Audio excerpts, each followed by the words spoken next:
తెలంగాణలో మున్సిపల్ ఓట్ల కౌంటింగ్ కొనసాగుతుంది. 116 మున్సిపాలిటీలు 7 కార్పొరేషన్ల ఓట్ల లెక్కింపు జరుగుతుంది. మొదట పోస్టల్ బ్యాలెట్ లెక్కించారు. 136 కేంద్రాల ఓట్ల కౌంటింగ్ జరుగుతుంది. కౌంటింగ్లో 20,000 మంది సిబ్బంది పాల్గొంటున్నారు. కౌంటింగ్ మొత్తం సీసీటీవీ మానిటరింగ్ చేస్తున్నారు.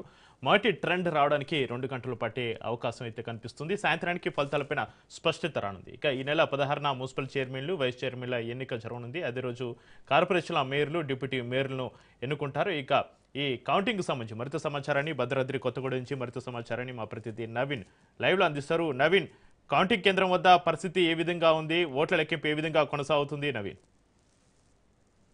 రైట్ చక్రి, ఏదైతే భద్రాద్రి కొత్తగూడెం జిల్లాలో జరుగుతున్నటువంటి ఒక కార్పొరేషన్ 2 మున్సిపాలిటీలకు సంబంధించినటువంటి కౌంటింగ్ ప్రక్రియ అయితే 8 గంటలకు ప్రారంభమైంది. అయితే ప్రస్తుతానికి ఇప్పటికి కొత్తగూడెం మరియు ఇల్లందుకు సంబంధించినటువంటి బ్యాలెట్ల విషయం అంటే వాటి కౌంటింగ్ అయితే బయటకు వచ్చినట్లుగా కూడా చూడొచ్చు. అయితే 22 వార్డులతోటి ఉన్నటువంటి అశ్వారావుపేట మున్సిపాలిటీకి సంబంధించి ఇప్పటి వరకు బ్యాలెట్ కౌంటింగ్ అనేది ఇంకా కొనసాగుతూనే ఉంది. దానికి సంబంధించినటువంటి పూర్తి సమాచారం అయితే రాలేదు. అయితే మనం చూసుకుంటే ఏదైతే కొత్తగూడెం మున్సిపాలిటీ అంటే కొత్తగూడెం కార్పొరేషన్ కి సంబంధించి 60 డివిజన్లు ఉండగా 60 డివిజన్లలో కూడా ఇప్పుడు ప్రస్తుతానికి అయితే పోస్టల్ బ్యాలెట్లు అయితే అంటే బయటకు వచ్చినట్లుగా కూడా చూడొచ్చు. ఈ పోస్టల్ బ్యాలెట్లకు సంబంధించి ప్రస్తుతానికి అంటే కాంగ్రెస్ లీడింగ్ లోనే కొనసాగుతున్నట్లుగా కూడా చూడొచ్చు. అయితే మొత్తం అంటే దీనికి పోస్టల్ బ్యాలెట్లలో కూడా రిజెక్ట్ అయినటువంటివి సుమారు 16 వరకు కూడా ఈ పోస్టల్ బ్యాలెట్లు ఉన్నట్లుగా మనం చూడొచ్చు. అంటే విద్యావంతులు వేసినటువంటి ఓట్లు కూడా ఇలా రిజెక్ట్ కావడంతో ఒక ఇంత ఇక్కడ చర్చనీయాంశంగా మారిందని కూడా చూడొచ్చు. అంటే మొత్తం పోలైనవి అంటే 85 కాగా దాంట్లో 16 వరకు కూడా ఈ రిజెక్ట్ అయిన వాటిలలో ఉన్నాయి. దీంట్లో అంటే వచ్చినటువంటి అంటే వ్యాలిడ్ అయిన ఓట్లలో కూడా సుమారు 36కు పైగా కూడా కాంగ్రెస్ కి అంటే పాజిటివ్ గానీ పోస్టల్ బ్యాలెట్లు వచ్చినట్లుగా కూడా తెలుస్తుంది. అంటే పోస్టల్ బ్యాలెట్లలో కూడా కాంగ్రెస్ హవా స్పష్టంగా కనిపిస్తున్న పరిస్థితి కూడా ఉంది. ఇక మనం ఏదైతే ఇల్లందు మున్సిపాలిటీకి సంబంధించి ఇల్లందు మున్సిపాలిటీలలో 24 వార్డులలో అయితే ఎన్నికలు జరిగినాయి. అయితే 24 వార్డులకు సంబంధించి కొద్దిసేపటి క్రితమే పోస్టల్ బ్యాలెట్ అంటే 16 టేబుల్స్ తోటి అక్కడ కౌంటింగ్ నిర్వహిస్తున్నారు. ఈ 16 టేబుల్స్ తోటి అంటే అక్కడ మొత్తం అయితే పోస్టల్ బ్యాలెట్లు బయటకు వచ్చాయి. ఇల్లందుకు సంబంధించి మొత్తం 23 పోస్టల్ బ్యాలెట్లు వచ్చాయి. ఆ 23 పోస్టల్ బ్యాలెట్లు కూడా అక్కడ కూడా అంటే కాంగ్రెస్ హవానే కొనసాగుతున్నట్లుగా కూడా చూడొచ్చు. అయితే అశ్వారావుపేట మున్సిపాలిటీలో అంటే తక్కువ వార్డులు ఉన్నాయి. 22 వార్డులకు సంబంధించి అక్కడ 22 టేబుల్స్ తోటి అక్కడ అగ్రికల్చర్ కాలేజీలో అయితే కౌంటింగ్ కొనసాగిస్తున్నారు.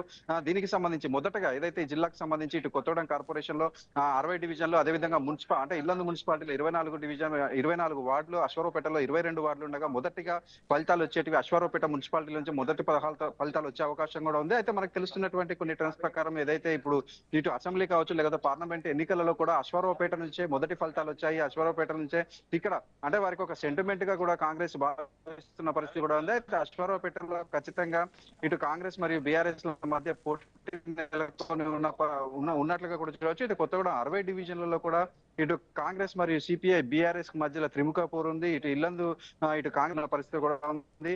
ఇటు మరి బీఆర్ఎస్ అంటే ఏదైతే బీఆర్ఎస్ కు సంబంధించిన అభ్యర్థులు కూడా ఖచ్చితంగా ఎక్కువ వార్డులలో గెలుపొందుతామని వారు కూడా ఆశాభావం వ్యక్తం చేస్తున్న పరిస్థితి కూడా ఉంది. అయితే మొత్తంగా మనం చూసుకుంటే భద్రాద్రి జిల్లా వ్యాప్తంగా కూడా కొత్తగూడెం కార్పొరేషన్ కు సంబంధించి అనేక మంది కూడా అంటే ఇప్పుడు 60 డివిజన్లకు సంబంధించి ప్రధాన పార్టీలు కూడా చాలా అంటే హోరాహోరీగా ప్రచారాలు నిర్వహించారు. అదేవిధంగా ఇక్కడ వార్డులను అంటే డివిజన్లను గెలుచుకునేందుకు కూడా వారు అంటే అనేక శతవిధాల ప్రయత్నిస్తున్న పరిస్థితి కూడా. ఎందుకంటే కొత్తగూడెం కార్పొరేషన్ కు సంబంధించి మొదటిసారిగా ఎన్నికలు జరిగాయి. ఇక్కడ ఖచ్చితంగా కాంగ్రెస్ ఎందుకంటే ఇక్కడ కొత్తగూడెం అంటే శాసనసభ్యుడిగా సిపిఐకి చెందినటువంటి కుననేని సాంబశివరావు ఉన్నారు.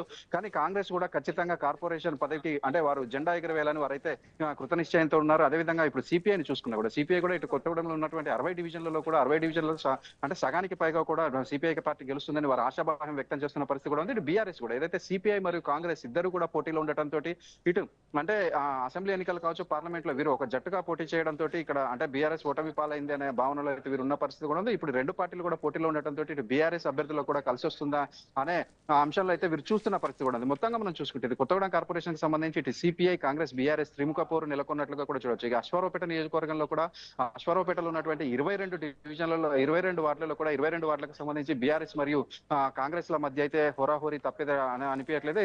ఏదైతే ఈ రోజు 12 గంటల నుంచి 1 గంటల లోపు అయితే ఈ యొక్క భద్రాద్రి జిల్లాకు సంబంధించినటువంటి కార్పొరేషన్ మరియు 2 మున్సిపాలిటీలకు సంబంధించినటువంటి రిజల్ట్ వెలువడే అవకాశం ఉంది. ఒకవేళ వెలువడితే మాత్రం తర్వాత క్యాంపు రాజకీయాలకు తెరరేపనున్నారు. ఏదైతే ఇటు కార్పొరేషన్ మేయర్ గా కొత్తగూడెం కార్పొరేషన్ మేయర్ కావచ్చు, ఇల్లందు మున్సిపాలిటీ, అదేవిధంగా అశ్వారావుపేట మున్సిపాలిటీలకు సంబంధించి చైర్మన్లపై అయితే కాంగ్రెస్ పార్టీ ఖచ్చితంగా దక్కించుకోవాలనే చూస్తున్నట్లుగా కూడా మనం చూడొచ్చు. చెక్ అయితే నేను పోస్టల్ బ్యాలెట్లో కనిపించిన కాంగ్రెస్ హవా అన్ని రౌండ్లలో కూడా కొంచెం హవా కనిపించే అవకాశం ఉందా? లేదంటే బీఆర్ఎస్ కానీ బీజేపీ కానీ ఇతర పార్టీలు కొంచెం గట్టి పోటీనిచ్చే అవకాశం కనిపిస్తుందా? అనేవి ఖచ్చితంగా ఇప్పుడు ఇలా కొత్తగూడెం కావచ్చు, ఇల్లందు కావచ్చు, ఇటు కొత్తగూడెం కార్పొరేషన్ లో కూడా ఖచ్చితంగా కాంగ్రెస్ హవా కొనసాగుతుంది. అదేవిధంగా ఇల్లందు మా మున్సిపాలిటీలో కూడా కాంగ్రెస్ హవా కొనసాగుతుందని అక్కడ ఉన్నటువంటి ట్రెండ్ తెలుస్తుంది.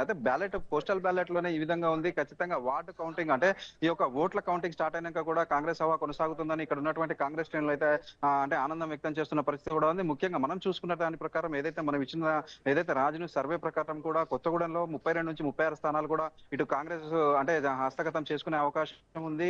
అదే విధంగా సిపిఐ చూసుకుంటే 19 నుంచి 22 స్థానాలు, బీఆర్ఎస్ చూసుకుంటే అంటే 9 నుంచి 10 స్థానాలకైతే బీఆర్ఎస్ అంటే అక్కడ ఆగే పరిస్థితి కూడా ఉంది. అదే విధంగా ఇల్లందులో అయితే స్పష్టంగా కాంగ్రెస్ సభ కనిపిస్తుంది. ఎందుకంటే ఉన్న 24 వార్డులలో కూడా సుమారు 16 నుంచి 18 వరకు కూడా కాంగ్రెస్ అభ్యర్థులు గెలుపొందే అవకాశం ఉన్నట్లుగా కూడా మనకు సమాచారం.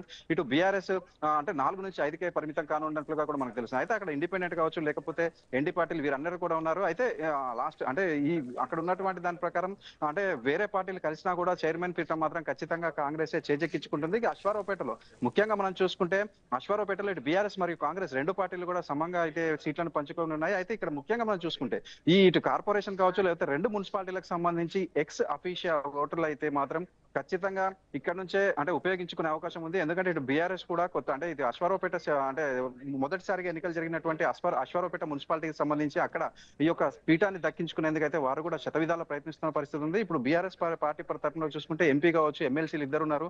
వారు కూడా ఇటు అశ్వారావుపేట నుంచి ఎక్స్ అఫీషియా ఓట్లను వినియోగించుకోవడానికి సిద్ధంగా ఉన్నట్లయితే మనకి తెలిసిన సమాచారం ప్రకారం తెలుస్తుంది. ఒకవేళ బీఆర్ఎస్ కానీ అంటే అక్కడ ఉన్నటువంటి మున్సిపల్ చైర్మన్ పీఠాన్ని దక్కించుకునేందుకు ఒకవేళ ఓట్లు తగ్గిన పరిస్థితుల్లో ఎక్స్ అఫీషియా ఓట్లను మాత్రం ఖచ్చితంగా ఇక్కడి నుంచి ఉపయోగించి అశ్వారావుపేట మున్సిపాలిటీ చైర్మన్ పీఠాన్ని దక్కించుకునేందుకైతే ఇటు వారైతే అంటే బీఆర్ఎస్ వారు కూడా ఖచ్చితంగా ప్రయత్నం చేస్తున్నట్ల పరిస్థితి కూడా ఉంది. ఇటు అంటే కొత్తగూడెం కార్పొరేషన్ కి మాత్రం ఖచ్చితంగా అంటే ఒక స్పష్టమైనటువంటి ఆధిక్యతతో అంటే కాంగ్రెస్ అయితే దూసుకుపోతుందని వారు అంటే ఉన్నటువంటి ట్రెండ్స్ చెప్తున్నాయి. అదే విధంగా అంటే ఏదైతే ఏజెన్సీలు కూడా చెప్తున్న పరిస్థితి కూడా ఉంది. ఖచ్చితంగా ఇటు కొత్తగూడెం కార్పొరేషన్ లో మాత్రం ఖచ్చితంగా కాంగ్రెస్ హవా కొనసాగుతుంది. సిపిఐ కూడా దానికి పోటీనిచ్చే అవకాశం ఉంది.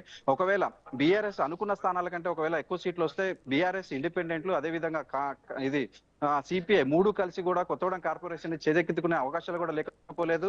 ఏదేమైనప్పటికీ కూడా అంటే ఒక 11 నుంచి 12 గంటల మధ్యలో మాత్రం ఒక స్పష్టమైనటువంటి ఒక పిక్చర్ వచ్చే అవకాశం ఉంది. కానీ ఇల్లందులో మాత్రం ఖచ్చితంగా కాంగ్రెస్ కు సంబంధించినటువంటి అభ్యర్థి చైర్మన్ పీఠాన్ని మాత్రం అధిరోహిస్తారంటూ కూడా అక్కడ ఉన్నటువంటి